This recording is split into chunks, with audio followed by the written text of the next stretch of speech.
जगत गुरु रामानंदाचार्य स्वामी रामभद्राचार्य महाराज के 75वें जन्म दिवस की वर्षगांठ पर अमृत महोत्सव का आयोजन राम की नगरी अयोध्या में किया जा रहा है।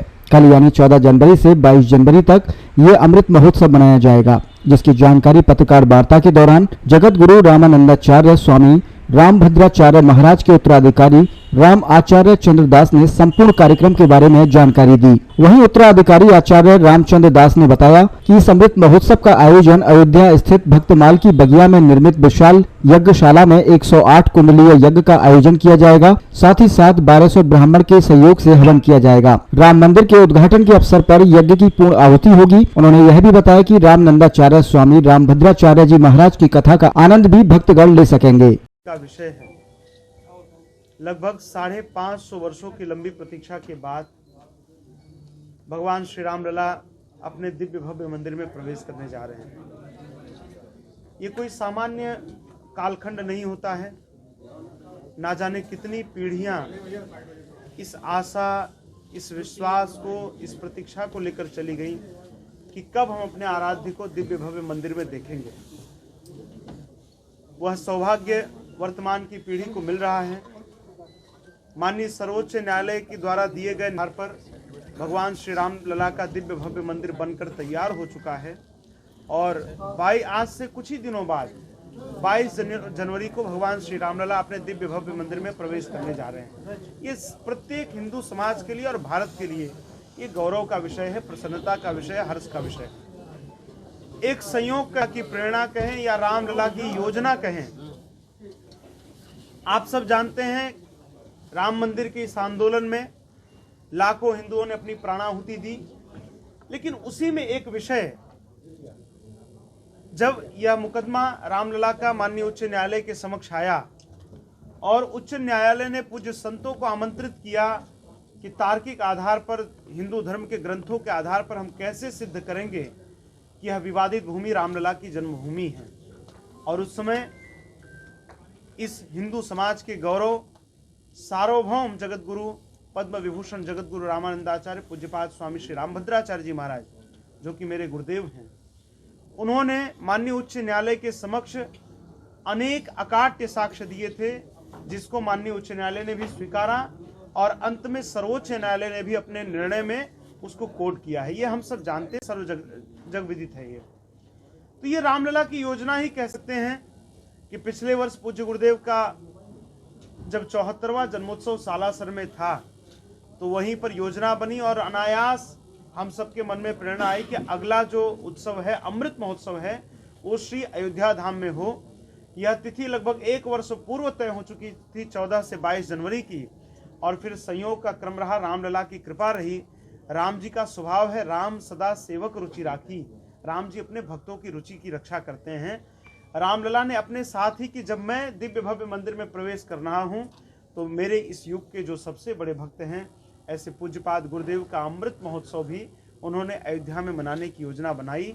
और आज अमृत महोत्सव का इतना दिव्य भव्य आयोजन हो रहा है, ये आप सब देख पा रहे हैं। यहाँ पर 1008 कुंडीय श्री हनुमान महायज्ञ हो रहा है। आप जानते हैं, हम अपने घरों में, परिवार में, अपने समाज में अनेक अनुष्ठान करते हैं, लेकिन वह कहीं ना कहीं हमारे अपने लाभ के लिए होता है, या तो धन के लाभ के लिए, या अपनी विजय के लिए, या अपनी यश कीर्ति वैभव की वृद्धि के लिए। लेकिन यह अनुष्ठान इतना निर्मल हो रहा है, इतना पावन हो रहा है गुरुदेव के सानिध्य में, इस अनुष्ठान का उद्देश्य केवल और केवल पाक अधिकृत कश्मीर की पुनः प्राप्ति है। इस मनोरथ के साथ यह दिव्य अनुष्ठान हो रहा है, जहाँ पर हजारों की श्रृंखला में हमारे वैदिक विद्वान बैठ करके और पूज्य गुरुदेव के हजारों शिष्यों के साथ 1.25 करोड़ से अधिक आहुतियां श्री हनुमान जी महाराज की प्रसन्नता के लिए समर्पित करेंगे। गुरुदेव का ऐसा भाव है कि जब हनुमान जी महाराज बिना बीजा के लंका में जाकर जानकी जी की सुधि लेकर आ सकते हैं, तो प्रत्येक भारतवासी बिना बीजा के पाक अधिकृत कश्मीर जा सके, इसी मनोरथ के साथ यह यज्ञ हो रहा है। आप जानते हैं, पूरे रामायण काल में भगवान श्री राम ने अपने प्रत्येक कार्यों के लिए जिन्हें निमित्त बनाए, वो श्री हनुमान जी महाराज हैं।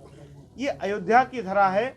यहाँ जब भगवान वनवास काल से लौट कर आए तो उन्होंने भरत जी से एक बात कही, जो हम सब जानते हैं। उन्होंने इसी अयोध्या में कहा कि भरत से तो उऋण हो सकता हूँ, लेकिन हनुमान जी महाराज के उपकारों से उऋण नहीं हो सकता। और उसी का परिणाम है कि अयोध्या जी में भगवान ने अपने से भी ऊंचा स्थान यदि किसी को दिया है तो श्री हनुमान जी महाराज को दिया। इसलिए हनुमानगढ़ी में हनुमान जी महाराज विराजमान हैं। तो उन हनुमान जी महाराज के लिए अयोध्या जी में यह अनुष्ठान होना हमें लगता है कि अपने आप में बहुत ही हर्ष और बहुत ही प्रसन्नता का विषय है। ऐसी दिव्य आध्यात्मिक अलौकिक अनुभूतियां होंगी जिसकी हम कल्पना नहीं कर सकते हैं। और मेरा ऐसा विश्वास है कि जिस समय आहुतियां पड़ेंगी और उस समय का जो वातावरण होगा, अपने आप में मनुष्य की बात तो छोड़िए, वहां का पाषाण भी पुलकित हो जाएगा। मेरा ऐसा विश्वास है। उसके साथ ही यहाँ पर गुरुदेव ने 20 वर्ष पूर्व इसी अयोध्या की धरा में कहा था कि जब तक श्री राम लला का मंदिर नहीं बनता है तब तक मैं अयोध्या में श्री राम कथा नहीं करूंगा। और लगभग 7 वर्ष पूर्व जब यहाँ पर आंदोलन हुआ तब भी गुरु जी ने कहा था पूज्य महंत श्री नृत्य गोपाल दास जी महाराज को कि महाराज जी, मैं आपको विश्वास दिलाता हूँ, आपकी कई पीढ़ियां चली गई जिन्होंने मंदिर का केवल सपना देखा, लेकिन मैं अपनी तपस्या के बल पर आपको विश्वास दिलाता हूँ कि हम आपको दिव्य भव्य मंदिर दिखाएंगे। और उनका वचन ये सिद्ध होने जा रहा है। तो यह एक प्रकार से संकल्प पूर्ति महोत्सव भी है। आप जानते हैं पूज्य गुरुदेव श्री राम कथा के संपूर्ण जगत में एक विश्वस्त वक्ता के रूप में जाने जाते हैं। तो पूज्य गुरुदेव के मुखारविंद से श्री राम कथा भी आयोजित होगी। एक भव्य रामायण मंडपम का निर्माण हुआ है जिसमें लगभग 40,000 से अधिक श्रोता एक साथ बैठकर राम कथा का रसपान कर सकते हैं। उसके साथ ही आप जानते हैं ये पूज्य गुरुदेव के 75वें वर्ष पर यह अमृत महोत्सव मनाया जा रहा है। 75 वर्ष का कार्यकाल सामान्य नहीं होता है, बहुत लंबा कार्यकाल होता है। अभी हमने 1 वर्ष पूर्व देश का अमृत महोत्सव मनाया। गुरुदेव का जीवन बहुआयामी रहा, चाहे राजनीतिक जगत के लोग हों, चाहे आध्यात्मिक जगत के लोग हों, चाहे सांस्कृतिक जगत के लोग हों, सबसे उनके संबंध रहे हैं। इस नाते देश भर के जो उनकी विचारधारा का समर्थन करते हैं, ऐसे तमाम राजनीतिक विभूतियों के उपस्थिति होने के हमें अनुमान है। उसके साथ ही देश भर से अनेक पूज्य संतगण यहाँ पर पधार रहे हैं, जैसे पूज्य स्वामी रामदेव जी महाराज, पूज्य श्री श्री रविशंकर जी महाराज, पूज्य संत श्री मोरारी बापू जी, दीदी माँ रितंभरा जी, किनका नाम ले सभी हमारे लिए अत्यंत महत्वपूर्ण हैं। सबकी उपस्थिति यहाँ होनी है। हमारे गुरु भाई श्री बागेश्वर सरकार की उपस्थिति भी कल अमृत महोत्सव में 14 जनवरी को होगी और फिर 20 से 22 जनवरी। इस समय के प्रसिद्ध कथावाचक श्री प्रदीप मिश्रा जी, अनिरुद्धाचार्य जी, परम पूज्य श्री राजेंद्र दास जी महाराज, पंडोकर सरकार, ऐसे तमाम विभूतियों की